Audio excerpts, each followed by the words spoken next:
After being marched to slave forts on the coast, shaved to prevent lice, and branded, they were loaded onto ships bound for the Americas. About 20% of them would never see land again. Most captains of the day were tight packers, cramming as many men as possible below deck. So they claimed that Africans were biologically inferior and destined to be slaves, making great efforts to justify this theory.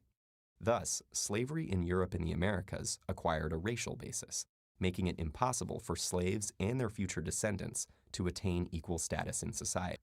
But the Europeans who preached a universal religion, and who had long ago outlawed enslaving fellow Christians, needed justification for a practice so obviously at odds with their ideals of equality. So they claimed that Africans were biologically inferior and destined to be slaves.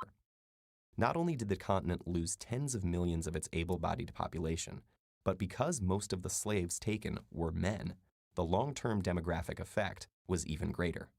When the slave trade was finally outlawed in the Americas and Europe, the African kingdoms whose economies it had come to dominate collapsed, leaving them open to conquest and colonization. The crops grown in the new colonies, sugarcane, tobacco, and cotton, were labor-intensive, and there were not enough settlers or indentured servants to cultivate all the new land.